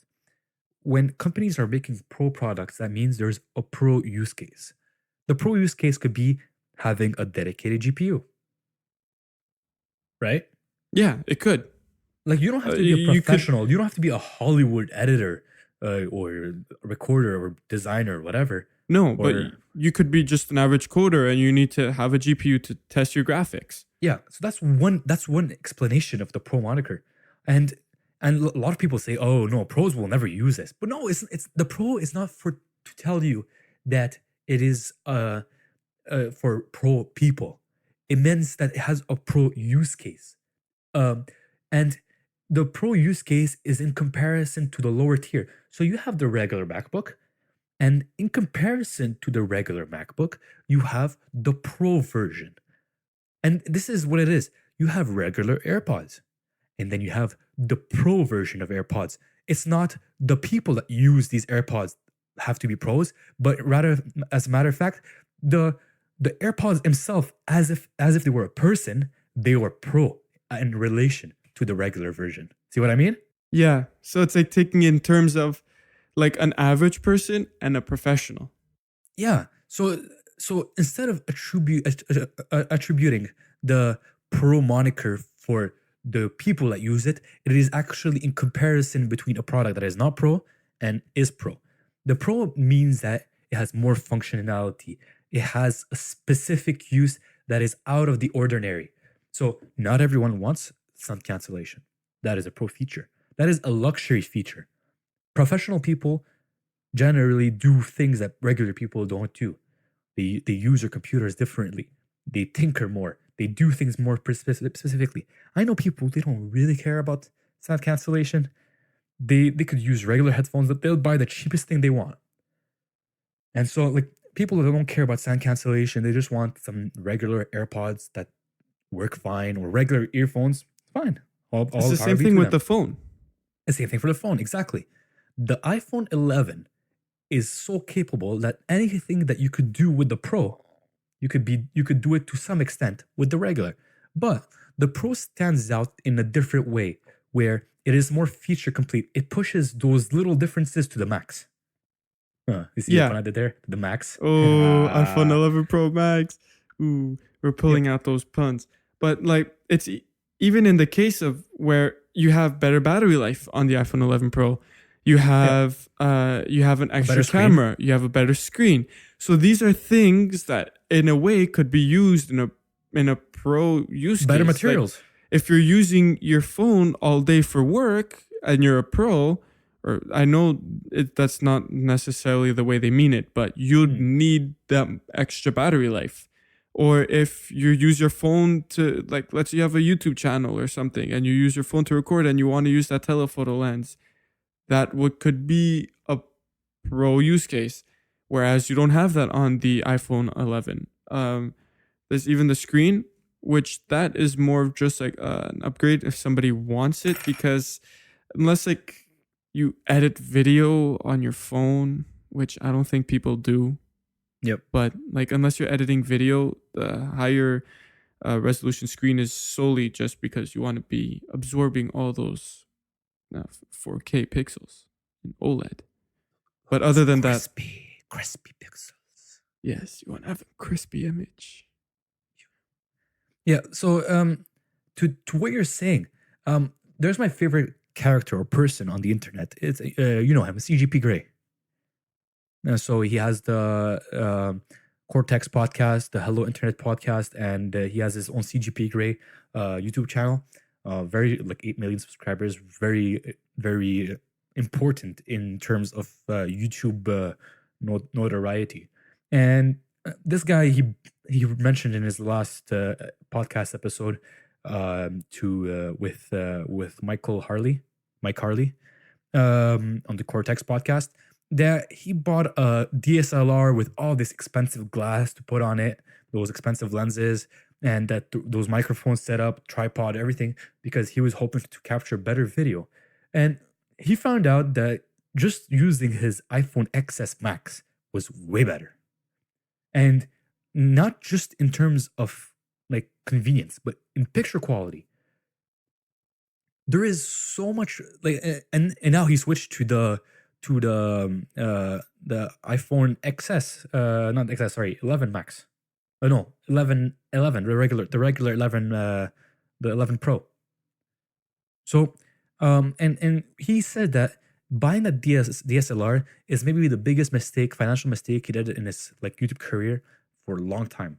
He That records off of his iPhone? well, he doesn't record, uh, like specifically a lot, but when he does, so he did a vlog, a YouTube video about um him going around the United States to discover the history about how Staten Island was discovered. Apparent the mythology or the history says, the myth says, that New Jersey and New York were fighting over who's going to own Staten Island, and I think it's Staten Island, it's either Staten Island or Rhode Island. I forgot which one. So the competition was whichever state could get a captain to circle the whole of the island first would win the island. And it just so happened that the mythology says, or the myth says, that New York won this competition. The captain that won it was from New York, and so this is how they won. And he went around New York. He's from London, vlogging his adventure to the library archives, trying to find proof for this story, and he couldn't. It's another like Lady Godiva story kind of thing, where people like to say, but it's not actually based in reality. There's no Yes. actual Yeah, evidence like a to myth. prove and sustain the claims of the people Like a that say legend. that this happened. Yeah, yeah. So like, it's like it just out of sudden the story appears in a book 100 200 years later. So it's yeah, exactly, it's a legend. And he went around walking around New York filming with his iPhone. Of course, he puts some like those moment glass lenses on his iPhone because this does improve the quality. But in comparison, you have the iPhone, which also serves as a phone and could serve as a camera, and you have a dedicated camera that doesn't perform even as well as the phone camera, but the phone camera does more than one thing. See the conundrum that we have here. Yes, It's the phone camera is not just a camera. It's a and so phone. and so It's an if you're not, internet device. and like CGP Grey doesn't always like film. He usually does animations, like stick figure people, like in his videos. You know, that kind of video. You know, Like uh, oversimplified. yeah, Yeah, well, actually, Oversimplified took it from CGP Grey. CGP Oh, Grey wow. CGP Grey precedes. CGP Grey was one of the first people on the internet, actually, and on YouTube, actually. So he invented the genre of like stick figure people explaining concepts and stories and historical events. Yeah, he does it pretty well, and that's why he's like one of the biggest ones. He's like 9 million subscribers. Wow, that's solid. Yeah, and so that's like telling. A guy prefers to run his channel off of a phone. So he's probably using one of those pro camera apps, the ones that Apple was showing off on the keynote. Remember the one? Yes. So he could adjust exposure, adjust all the picture quality and everything, and it yields better results than a regular not actually regular, a really good DSLR. This guy bought like some kind of like fancy schmancy DSLR from Canon with like all the fancy glass. And like, man, so the iPhone is pro. It is. It You is. just need people to know how to use it. I showed you this app on my 11, not my 11, my 10R. This app that allows me to take pictures at night. And Yes. because that's amazing. the iPhone 11 10R, man, these schemes are so confusing. It is. It is. Yeah, They get used to everything and the fact that they change every year. Yeah. So on my 10R, I don't have a low light sensitive camera thing, but I could download an application and they will perform just as admirably as others would. I showed you the qualities of the pictures, man. They're nice, right? Yeah, it was very And nice. Like if I'm caught in a situation where I actually need um, a better camera to take pictures in dark situations, I could manage. It's not like Apple level in simplicity and speed, but it works. So that is pro, in my opinion.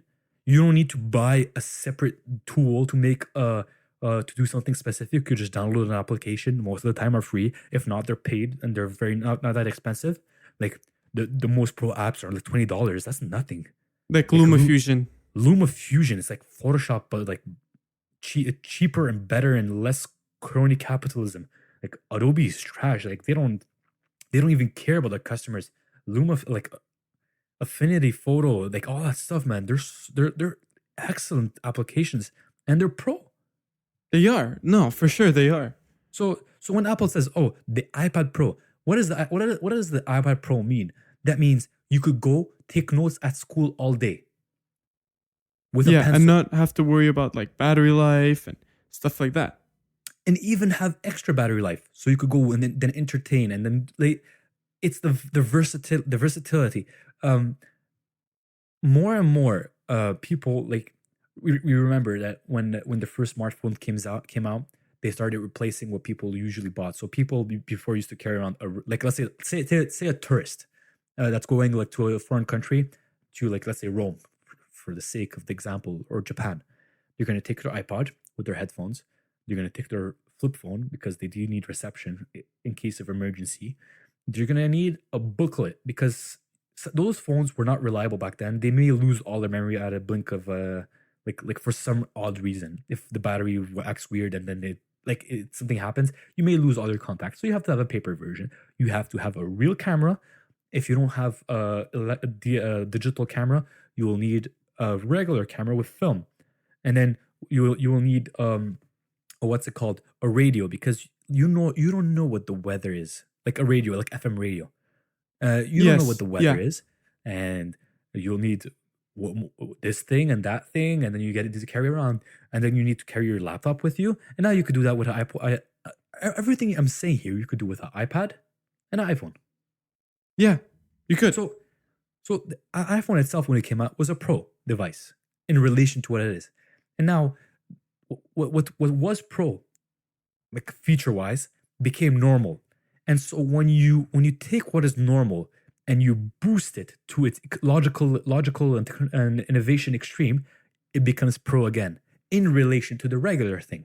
See what I mean? Yes. So it does. a lot of things that don't have the pro moniker are actually pro. Yeah, for sure. Yeah, So there's a lot of it doesn't mean that just because it doesn't have the pro name that it's not pro, that it can't be used in a pro scenario. yeah, I mean, like there's a lot of people that video edit and do stuff like that on a MacBook Air, a MacBook, like just a 12-inch one. It doesn't have to be like per se a MacBook Pro. You can still go to class and take notes and edit video on the 10.5-inch iPad, or the iPad Air. It doesn't have to be the iPad Pro.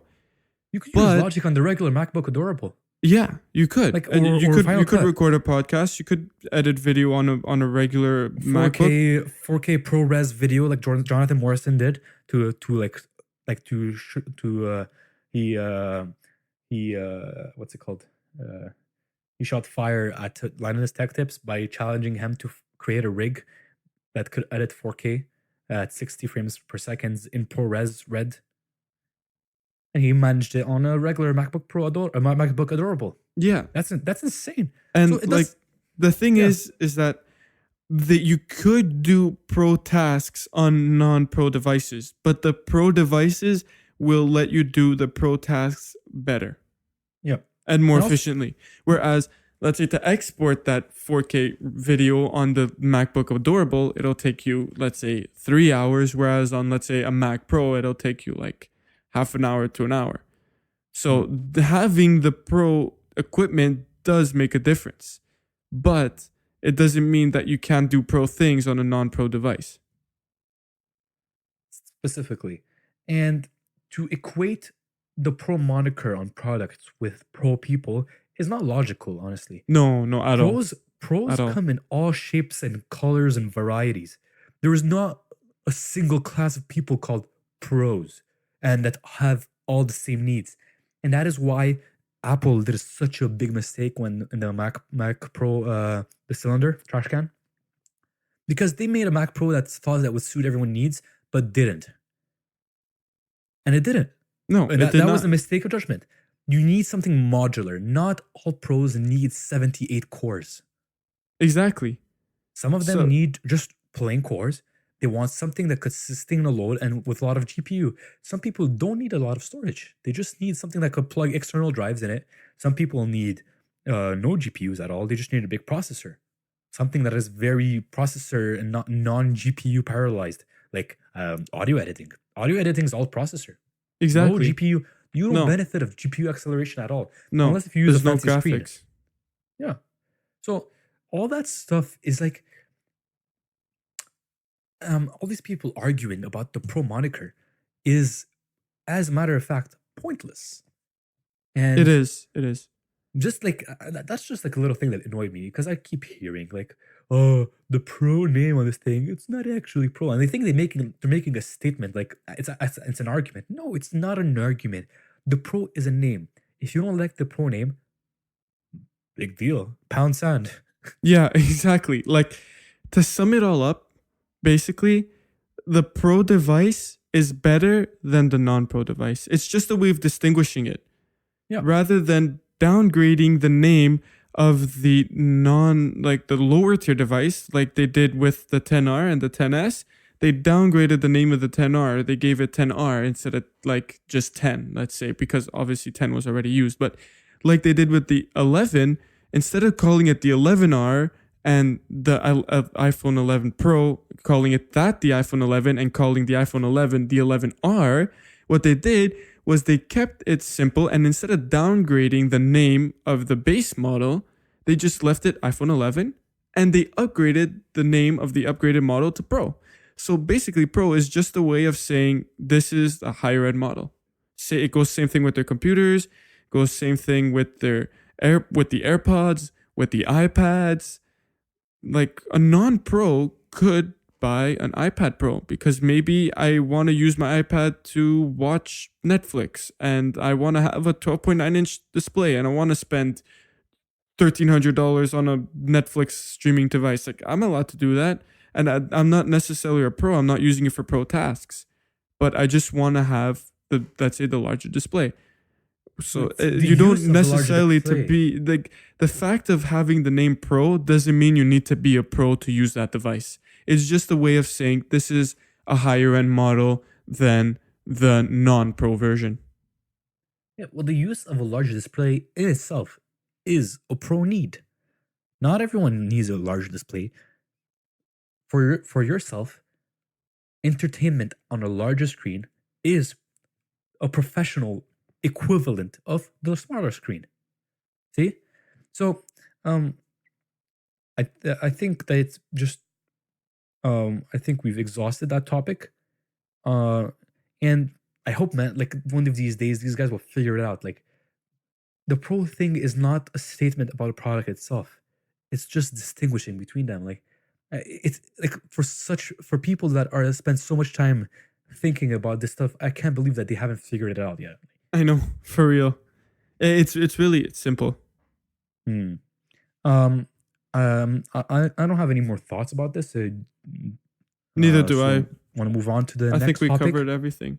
Sure. Yep. So next topic is the most underrated feature on macOS that Windows doesn't have. And I would usually put this as a rant, but it's actually not something that Windows does a mistake in, so I can't really rant about it, and that's why I moved it up here. So originally I would have put it in the rant section in the intro, in the beginning, but it's not a lacking on Windows part. It's more like a nice convenience that Mac has, and it goes a little bit like this. When you're typing on your computer, on any document, writing an essay, writing a text message, anything, you write a sentence and then you want to punctuate. Now, for people that do touch typing, that don't look at a keyboard while typing, or look at it briefly, like just to reference the position of the fingers, you will know that sometimes the punctuation marks are not very conveniently placed. That means that you lose your position of your finger and then you have to reset. So it's not a nice place, especially if you have big hands and it's harder to have the dexterity on the keyboard, which smaller hands would benefit from.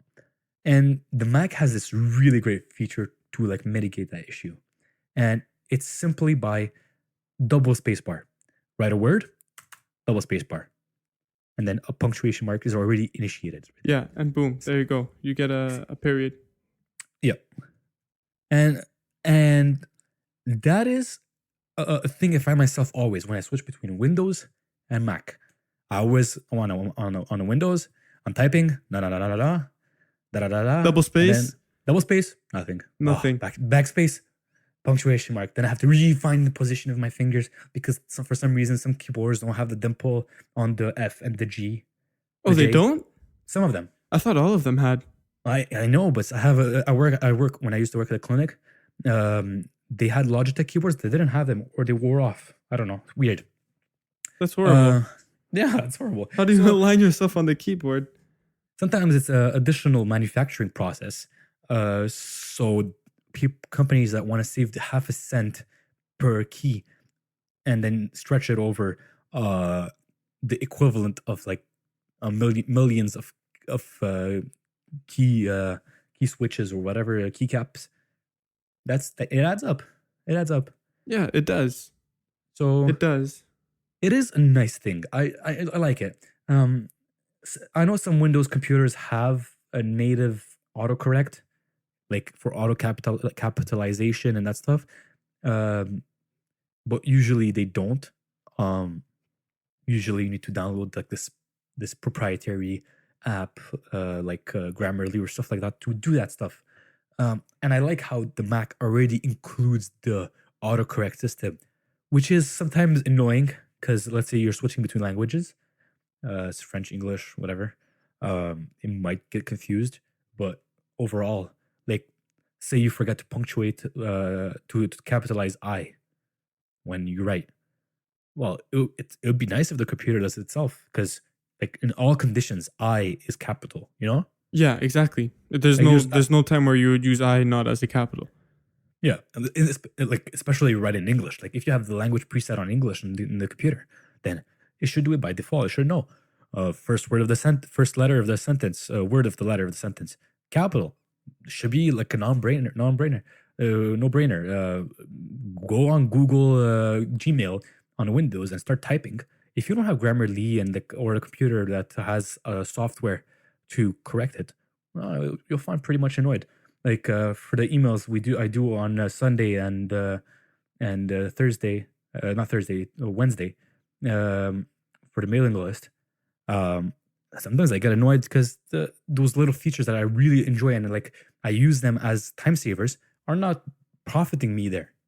I have to leave the keyboard, find the mouse, do the thing. Then the mouse is not adjusted properly on the mouse pad because no. In defense, that computer is using Windows XP. Yeah, but do they have it in Windows 10? I don't think so. If they do, it's not as good as it should be. They have some variant. I know Chrome has its own system of autocorrect, but then again, it's not like the best. It will work. I remember that on Chrome, if you have one of the newer versions, it will autocorrect. It will show you the squiggly red lines. It won't always automatically do it, but it shows you at least where mistakes are. Sometimes it'll just do the autocorrection and it won't actually change it. Yeah, so you do benefit from it. So that's one nice thing. And honestly, just I enjoy the fact that we have this feature. So it's a great addition. It is. No, it helps you type faster because you don't have to go down and look where the punctuation keys are because you don't use them as often as you do the letters, obviously. So you get to just continue double space and continue on with your sentence. Yeah, with your thumb, as you should do. Exactly. Double space with a thumb. That's it. You could use either thumbs. Both of them work. That's nice. Um, that's all my thoughts for this topic. Yeah, so am I. All right.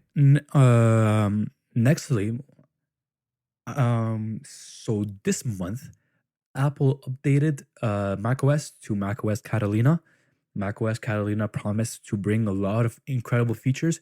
One of them we mentioned briefly prior was the removal of the iTunes software and replaced by three distinct separate apps. And I am really happy. I don't know what people are complaining about. Some people like to criticize this move. They actually miss iTunes. iTunes was trash in my opinion, and I really like the new ones. Yeah, no, I agree. Also, I find it's a lot better that it's split up into three apps rather than like if I want to listen to a podcast, I go into podcasts. If I want to listen to music, I go into music. I don't have to just go into iTunes and go to the drop down menu and decide what I want to use, and even the fact that you had like the phone booting and everything that was all through iTunes, it was just the app was bloated. So Yep. it's a good thing that they broke it up. Yep. The podcast application looks like the iPad application, so it's really more intuitive. For those who used podcast on iTunes, it sucked like so bad, like it was terrible. Um, Yeah, it was pretty especially bad. especially the Apple invented podcast, like the whole concept of podcast, Apple invented it. Um, man, like iTunes was bad at it, and I can't believe that it took them so long to create a dedicated podcast application. And now they finally did, and I'm happy because I started a podcast on my phone while driving. I get to my desk or wherever I am. I want to finish it. I just open it. There you go. It knows what time I'm at. I could continue where I left off. So practical. And the reason why it's practical is sometimes you find yourself that you connected with your headphones to your phone, but you need to do things that require headphones on your computer. So let's say I'm editing the audio. I don't want to switch between the phone and the computer on and on. It's an inconvenience. Like something, especially if you're doing it in the wireless way. The wired way Yeah, is a it bit more is. bearable, but It's a bit still, easier, but it's still. easier. Or let's say um, you want the benefit of the larger screen for reading and or browsing Facebook, and and every once in a while you have one of these videos. You want to watch those videos, so then you have to like there's many instances where you could point out, and that's what I like now is I have everything I need in one place. Yeah, no, I agree in the fact that breaking up iTunes was the way to go. Hmm. Yep. Also, we could say that I'm personally subscribing to the music application or Apple Music. Yeah, so So am I. so having my library on my phone and on my computer uh, is pretty good, presented in a way that is not confusing because you got to remember that Apple has iTunes not only for well prior iTunes also sold like the individual albums. So when you search something, let's say I'm looking for something about the Rochesters, I'll find two results: the Apple Music results and the iTunes results. And there's no way to distinguish between both results because they don't have very much like of an intuitive differentiation. So you find yourself like, oh, I accidentally pressed on that one, and since the interface is so slow to go back to where you were and then find the other one, took so much time and frustration. And now that it is fixed, so much easier. Just there's a simple search bar on the in the side menu. You write whatever you're looking for. There you go. It pops up. Yeah, no, it's much better in the fact that they switched over and gave Apple Music its own dedicated app rather than having it with iTunes like mixed. Because it's like you said, you can search for an album that they'll have on Apple Music, the streaming service, and they'll have it on iTunes. So how do you know which one is the iTunes one that you need to buy or the Apple Music one that you have with your subscription? And now, obviously, the fact that it's its own app, it fixes that problem. Hmm. Yep. Now, Apple just introduced Catalina, and in Catalina there was um, a certain feature that was very much anticipated by developers, and that is Project Catalyst. Project Catalyst was as goal to bring iPad and iPhone apps to the Mac, so you could have access to the same apps in both places. Now, this is so like such a great feature, but it just came out, so these companies didn't get the chance to get it done and completed. We've been waiting and waiting for applications to get to it and start importing their and adapting their applications for the Mac and the iPhone in the same way. And actually, there is one, and I use it. It's free. It's the Twitter app. Now, I don't know about you, but have you ever used Twitter on Safari? No. All right, just let me tell you, I used it. It's terrible.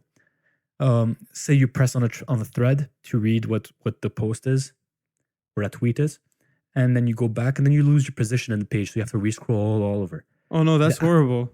That is horrible. Now the application for Twitter behaves like the phone application, where if you press on a thread and then you go back, to where you left off. Doesn't lose your position on the page. So much better. And so that's one example. It's like the first taste of what is to come.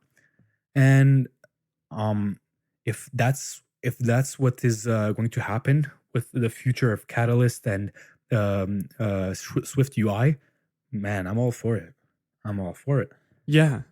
Yeah, for sure. If you'll be able to bring over like some iPad apps, I did see that Good Notes is in the Mac App Store, which that is an iPad app, but I don't know how it would work and you have to pay for it, so I haven't tried it out, but it's good to see that they're bringing over some iPad apps. Yeah, they didn't fix the problem that you have to pay for both apps separately. They have to Apple has to like clarify in the rules and allow that the apps you already purchased on one platform can be redeemed on the other platform without extra payments.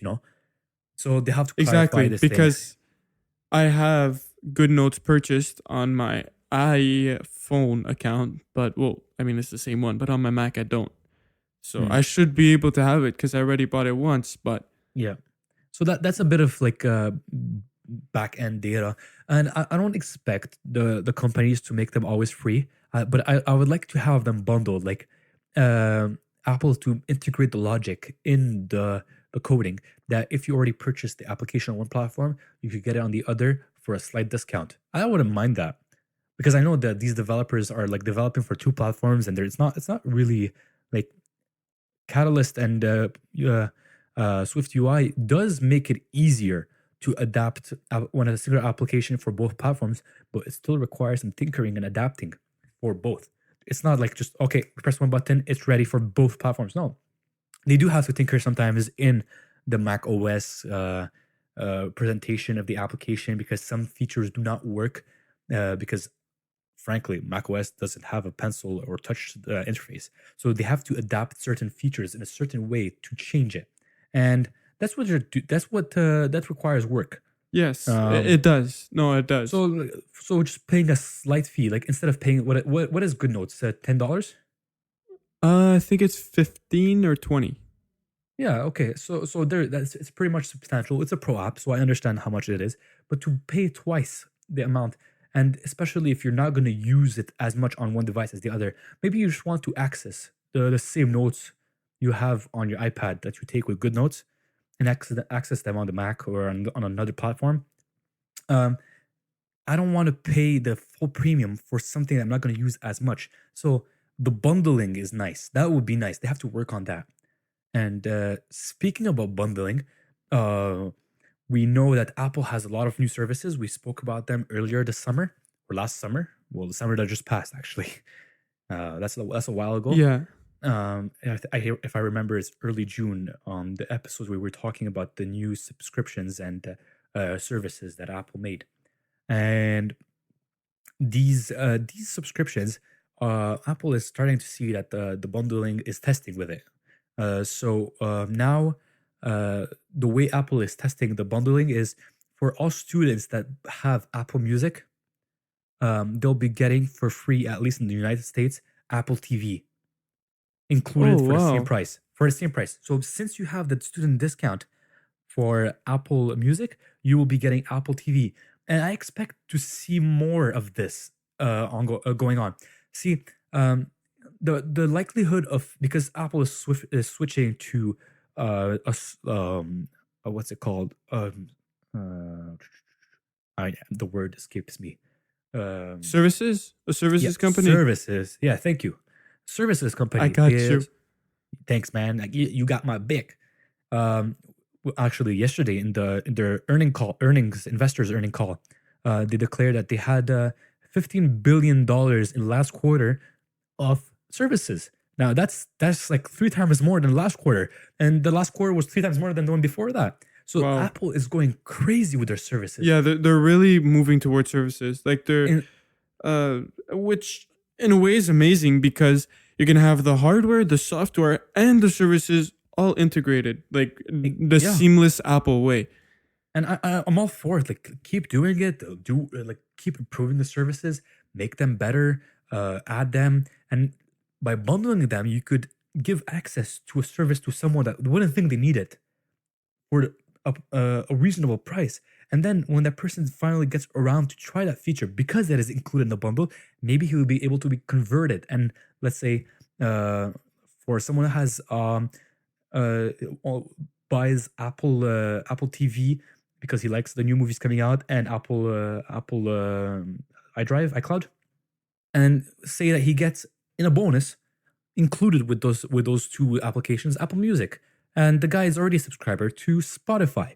He may reconsider the purchase of his Spotify account and switch back to Apple Music, or switch completely for the first time to Apple Music. See, it's that kind of incentives that you could give to people, since it already comes in a bundle. Same thing for people that buy Amazon. Amazon Prime gives you Drive. It gives you some kind of cheap streaming for like budget movies. So let's say if you're not a really like a cinephile, but someone that loves movies and like appreciates good productions, you could Well, watch more. I mean, aside from Grand Tour. Grand Tour is good. Although I stopped watching it. I used to be more into that stuff. I miss it. I'll get to it one day.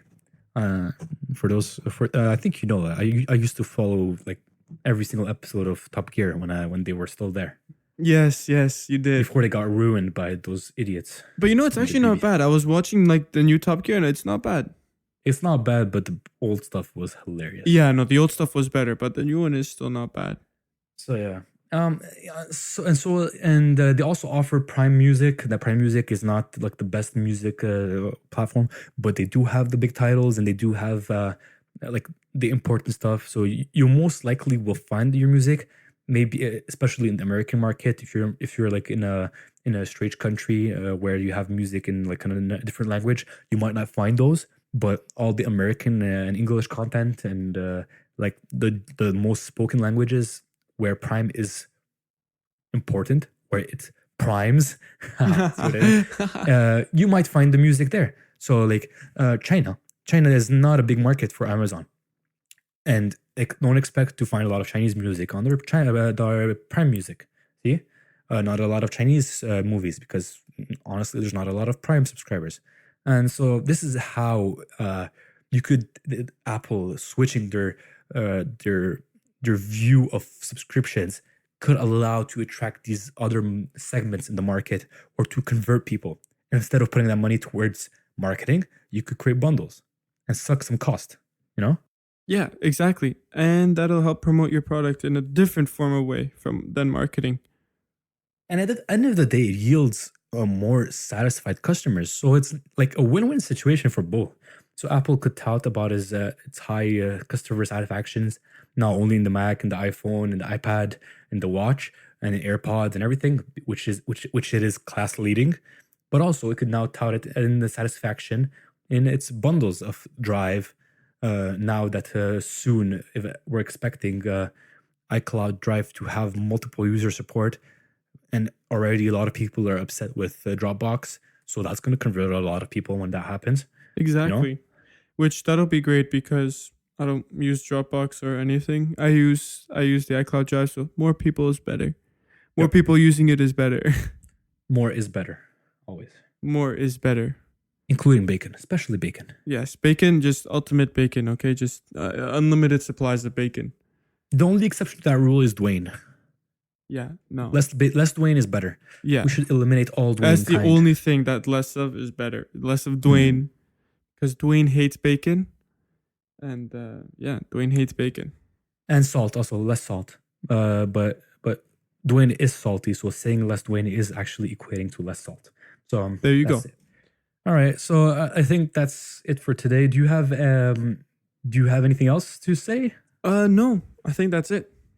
So thank you for listening, and that's today's podcast. We'd like to thank you for listening through and continue supporting us, sharing, liking. Actually, I do have something else to say. The Space Javelin podcast gave us another shout out. So thank you to the Space Javelin podcast. I know that one of you is listening to some of our podcasts, or listen to a few episodes of our podcast. So thank you for listening and thank you for shouting us out. We do like your work, and we invite everyone that was referred from the Space Javelin podcast to follow us on our Facebook, where we curate news stories that are Apple and similar tech related. So anything that is approximately in the ecosystem and the field of Apple technology, especially Tesla and that kind of stuff, you will get information about. We curate, generally speaking, the most important stuff, the stuff that is more interesting, less of the boring, menial information. And you can find us at Again and Again Podcast on Facebook, at again.podcast on Instagram, where we share dank Apple memes. Some of them are hilarious. I did spend a lot of time finding a lot of memes, and